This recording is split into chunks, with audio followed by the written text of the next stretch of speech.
Hi అండి, నమస్తే. Welcome to my channel Lakshmi Ramana recipes. ఈరోజు లంచ్ ప్రిపరేషన్ నేను ఏమేం వంటలు చేశానో ఈ వీడియోలో చూద్దామండి. మామూలుగా టమాటోలు ఎక్కువ ధరగా ఉన్నాయి కాబట్టి ఈరోజు చేసే రెసిపీస్ టమాటోస్ లేకుండా చేసే వంటలండి. అందులో వంకాయతో ఒక రెసిపీ, అలాగే గోంగూరతో రోటి పచ్చడి అండి. వంకాయ కర్రీ అండి, చాలా టేస్టీగా ఉంటుంది. ఇక్కడ ఆల్రెడీ నేను ఒక అర కేజీ వంకాయలండి ఆ కలర్లో ఉన్న వంకాయలు తీసేసుకొని నీళ్ళల్లో నానబెట్టి పెట్టానండి. తర్వాత ఇక్కడ నేను ఎర్ర గోంగూర తీసుకున్నాను. ఈ ఎర్ర గోంగూరను కూడా నీట్గా ఒలిచేసి చూడండి, ఈ విధంగా నీళ్ళల్లో వేసి ఒక 4-5 సార్లు నీట్గా కడిగేసేసానండి. ఇక్కడ నేను ఎర్ర గోంగూరతో ఈరోజు పచ్చిమిర్చి కాంబినేషన్తో రోటి పచ్చడి చేస్తున్నాను.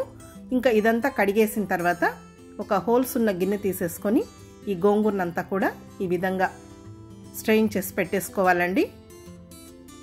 చాలామంది సబ్స్క్రైబర్స్ నన్ను అడిగారండి, మేడం టమాటోస్ లేకుండా మాకు ఏదైనా కర్రీస్ అనేది పోస్ట్ చేయమని. సో ఈరోజు నేను ఈ విధంగా ప్రిపేర్ చేస్తున్నానండి.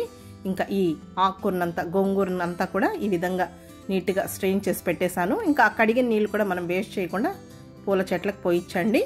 చూడండి, ఇక్కడ నేను ఈ కలర్లో ఉన్న వంకాయలు తీసుకున్నానండి. సరే, ఇంకా ఇప్పుడు మనం ముందుగా గోంగూరని ఉడికించేసేసుకుందామండి. ఇంకా ఇక్కడ ఒక ప్యాన్ పెట్టేశాను. ఈ గోంగూరనంతా కూడా ఆ ప్యాన్లో పెట్టేశానండి. తర్వాత ఒక 12 పచ్చిమిరపకాయలు తీసుకున్నానండి. ఎందుకంటే ఇది ఎర్ర గోంగూర కాబట్టి పుల్లగా ఉంటుంది. సో కారం అనేది మనకి కరెక్ట్గా ఉండాలి. సరే, ఇంకా ఆ పచ్చిమిరపకాయలను కూడా మనం అలాగే డైరెక్ట్గా వేయకుండా ఈ విధంగా తుంచి వేసేసుకొని ఇప్పుడు స్టవ్ వెలిగించేసానండి. కొద్దిగా నీళ్లు వేశాను. ఆల్రెడీ మనం కడిగాం కాబట్టి అందులో నీళ్ళు అనేది వస్తాయి. నేను ఉడికిన తర్వాత ఈ నీళ్ళని వంపనండి, అలాగే డైరెక్ట్గా పచ్చడి అనేది దంచేస్తాను. సో ఇప్పుడు ఈ విధంగా గరిటెతో మనం ఇలా ఒకసారి కొంచెం ఆకునంతా మిక్స్ చేసేసుకోవాలి. ఆ పచ్చిమిరపకాయలని మనం కొంచెం కింద పెట్టేసామంటే పచ్చిమిరపకాయలు త్వరగా ఉడికిపోతాయండి. మరీ ఎక్కువ ఏం ఉడకాల్సిన అవసరం లేదు. ఒక 4-5 నిమిషాల్లోనే మనకు ఈ గోంగూర అనేది ఉడికిపోతుందండి. ఇప్పుడు మూత పెట్టేసుకొని మీడియం ఫ్లేమ్లో ఉడికించేసేసుకుంటే చూడండి, గోంగూర అనేది మనకు ఉడికిపోయింది. ఇంకేం మూత పెట్టాల్సిన అవసరం లేదు.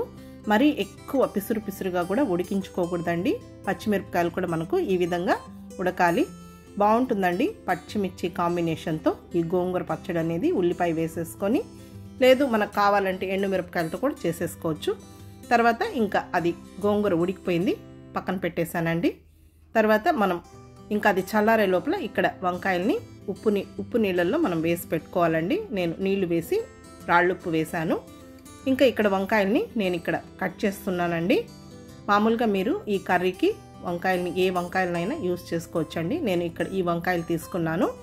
తర్వాత మరీ సన్నగా కాకుండా చూడండి, ఈ విధంగా ఈ వంకాయ ముక్కల్ని కట్ చేసుకోవాలండి. కొంచెం పొడవు ఉన్నాయి కాబట్టి కొద్దిగా అడ్డంగా కట్ చేసేసుకొని ఈ విధంగా కట్ చేసుకుంటే సరిపోతుంది.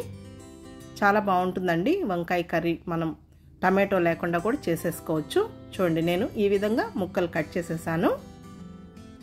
మరి సన్నగా కట్ చేసుకుంటే మనకు మెత్తగా మ్యాష్ అయినట్టు అయిపోతుంది. ఇప్పుడు ఈ వంకాయ ముక్కలంతా నేను కట్ చేశాను. ఆ తొడిమిలు కూడా నేను అలా ఉంది కదా అండి, అది అలాగే ఉంచుతానండి, బాగుంటుంది. ఇప్పుడు మనం కర్రీ ప్రిపరేషన్ కోసం స్టవ్ వెలిగించుకొని ప్యాన్ పెట్టుకొని ఒక 2 టేబుల్ స్పూన్ల నూనె వేసుకోవాలి. ఆయిల్ కూడా ఏం మరీ ఎక్కువ అవసరం లేదండి. నూనె వేడెక్కిన తర్వాత 1/2 టీ స్పూన్ ఆవాలు, 1/2 టీ స్పూన్ మినప్పప్పు, 1/4 టీ స్పూన్ జీలకర్ర వేశాను. ఇప్పుడు ఇందులో ఒక 2 ఎండుమిరపకాయలు తుంచి వేశాను.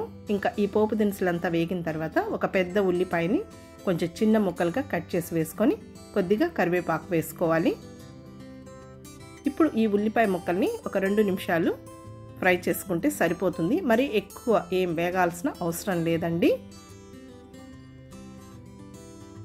వేడి రైస్లోకి మనం ఈ విధంగా వంకాయ కర్రీ చేసుకుంటే చాలా క్విక్గా టేస్టీగా రెడీ అయిపోతుంది. చూడండి, ఇప్పుడు ఉల్లిపాయ ముక్కలు ఈ విధంగా వేగాయి. వేగిన తర్వాత ఇంకా ఈ వంకాయ ముక్కల్ని వేసేసుకోవాలండి. ఈ వంకాయలు చాలా త్వరగా ఉడికిపోతాయండి. టేస్ట్ కూడా చాలా బాగుంటాయి.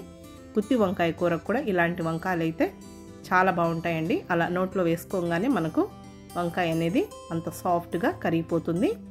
ఇప్పుడు కొద్దిగా ఉప్పు వేసుకోవాలి. అలాగే ఒక 1/4 టీ స్పూన్ పసుపు పొడి వేశాను. ఇంకా ఈ ఉప్పు పసుపు వేసిన తర్వాత ఒక 2-3 నిమిషాలు హై ఫ్లేమ్కి మీడియం ఫ్లేమ్కి అడ్జస్ట్ చేసుకుంటూ ఫ్రై చేసేసుకోవాలి. ఈ వంకాయ కర్రీలో కూడా మనం చాలా రకాలుగా చేసుకోవచ్చండి. వంకాయ అంటే ఇష్టపడని వాళ్ళు ఉండరు కదా అండి. వంకాయతో ఏం చేసినా కూడా అద్భుతంగా ఉంటుంది. వంకాయ నా ఫేవరెట్ అండి. సరే, ఇప్పుడు ఇదంతా కూడా వంకాయ కొద్దిగా వేగిపోయింది.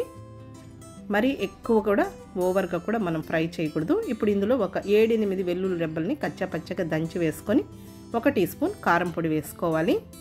అసలు ఈ కూర మీరు ఒక్కసారి తిని చూడండి, చాలా కమ్మగా ఉంటుంది. ఇప్పుడు 1 టీ స్పూన్ ధనియాల పొడి వేసాను. అలాగే ఇంకొద్దిగా పసుపు పొడి వేసి ఇంకొద్దిగా రాళ్ళుప్పు వేసాను. జస్ట్ ఇప్పుడు ఇదంతా మాడిపోకుండా కొద్దిగా నీళ్లు వేసుకోవాలి. ఇదంతా కూడా మనం మీడియం ఫ్లేమ్లోనే కుక్ చేసుకోవాలి. ఇప్పుడు ఇదంతా ఒకసారి కలిపేసేసుకోవాలి. చాలా త్వరగా అయిపోతుందండి ఈ కూర. టేస్ట్ కూడా అద్భుతంగా ఉంటుంది. చూడండి, ఇప్పుడు ఇదంతా కూడా మనకు బాగా ఫ్రై అయిపోయింది. ఇప్పుడు ఇందులో కొద్దిగా నీళ్లు వేసుకోవాలి. చూడండి, ఈ విధంగా మనకు వంకాయ ముక్కలు అనేది వేగాలి. ఇప్పుడు ఇందులో ఒక చిన్న టీ గ్లాస్ నీళ్ళు వేసుకుంటే సరిపోతుంది. ఈ కూర మరి ఏం నీళ్ళగా ఉండదండి, కొంచెం అలా మనకు రైస్లో కలుపుకునేటట్టు ముద్దగా ఉంటుంది, చాలా బాగుంటుంది. ఇప్పుడు ఒకసారి అంతా కలిపేసేసుకొని ఇప్పుడు మూత పెట్టేసుకోవాలి. మూత పెట్టేసుకొని ఒక 4-5 నిమిషాలు ఉడికించుకుంటే సరిపోతుంది. ఇప్పుడు మూత తీసి చూద్దాం. చూడండి, కర్రీ అనేది మనకు రెడీ అయిపోయింది. తక్కువ ఇంగ్రీడియంట్స్తో టేస్టీగా చేసుకునే వంకాయ కర్రీ అండి. చూడండి, ఈ విధంగా ఉంటే సరిపోతుంది. చూడండి, వంకాయ కూడా మరీ మనకు పిసురు పిసురుగా ఉండకూడదు, ఈ విధంగా ఉంటే సరిపోతుంది. ఇప్పుడు కొద్దిగా కొత్తిమీర వేసేసుకుంటే మనకు వంకాయ కూర రెడీ అండి ఈ మెథడ్లో.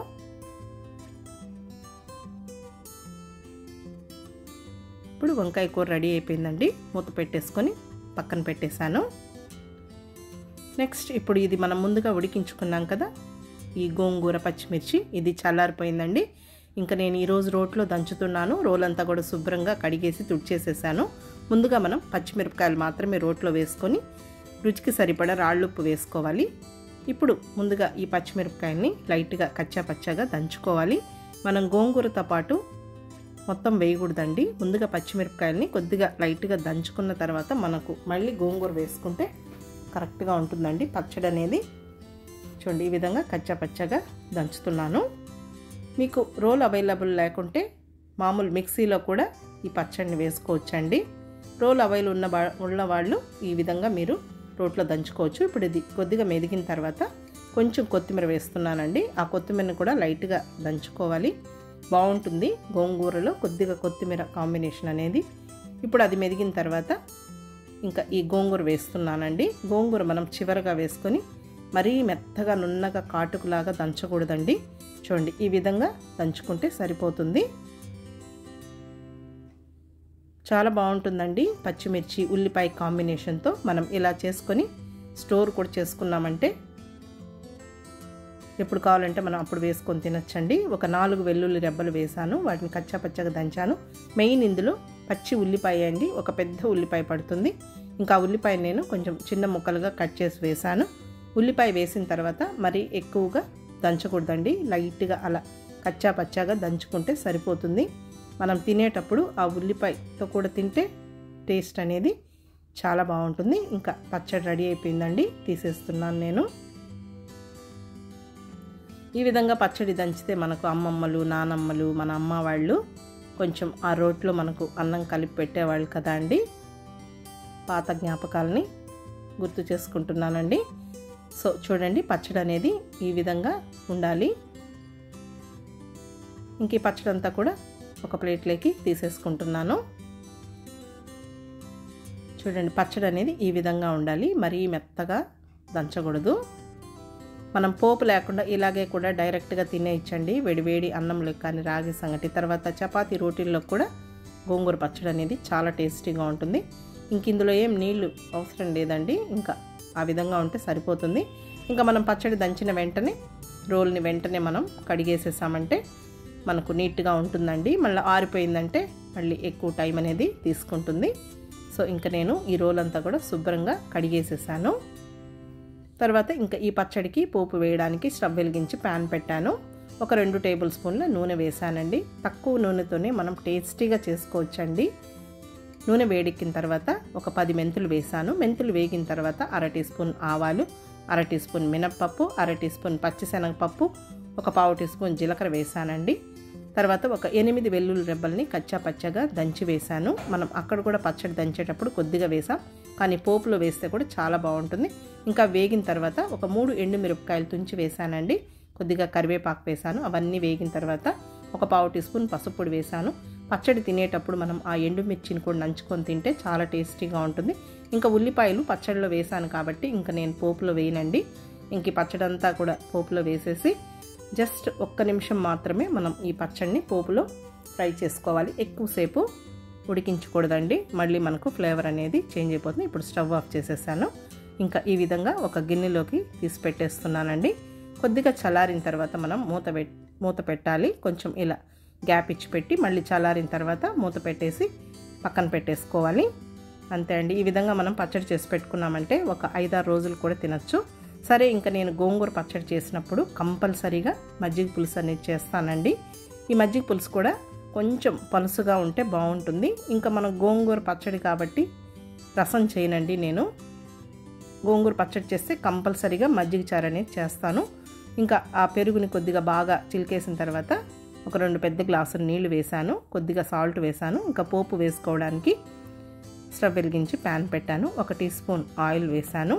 ఇంకా ఆవాలు 1/2 టీ స్పూన్, మినప్పప్పు 1/2 టీ స్పూన్, జీలకర్ర పావు టీ స్పూన్ వేశాను. ఒక పచ్చిమిరపకాయని చిన్న ముక్కలుగా కట్ చేసి వేశాను. అలాగే ఒక ఎండుమిరపకాయ వేసి కొద్దిగా కరివేపాకు వేసి పోపు అంతా వేగిన తర్వాత ఇంకా ఆ పోపుని ఇందులో వేసేసానండి. ఇంకా ఈరోజు అయితే నేను పసుపు వేయలేదండి, కావాలంటే వేసుకోవచ్చు. గోంగూర పచ్చడి చేసినప్పుడు నేను ఈ విధంగానే చేస్తాను. ఇంకొక చిన్న ఉల్లిపాయని చిన్న ముక్కలుగా కట్ చేసి వేశాను.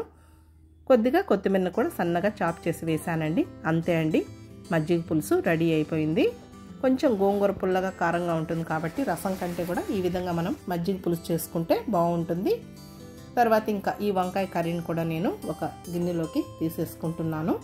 ఇంకా అప్పడాలు వేయించి పెట్టానండి. నేను ఎక్కువగా మణికంఠ అప్పడాలే వేయిస్తానండి, ఎందుకంటే కొంచెం సాల్ట్ అనేది తక్కువ ఉంటుంది. ఇంకా చూడండి, కర్రీ ఈరోజు రెసిపీలండి. వంకాయ కర్రీ టమాటో లేకుండా, అలాగే గోంగూర రోటి పచ్చడండి, పచ్చిమిర్చి ఉల్లిపాయ కాంబినేషన్తో మజ్జిగ చారు, అదే అండి మజ్జిగ పులుసు, తర్వాత అప్పడాలండి. ఇదండి ఈరోజు మా లంచ్ మెను. రైస్ కూడా పెట్టేశాను, అయిపోయింది. నచ్చితే లైక్ చేయండి, షేర్ చేయండి. ఇంకొక మంచి వీడియోతో మళ్ళీ కలుద్దాం. నమస్తే అండి.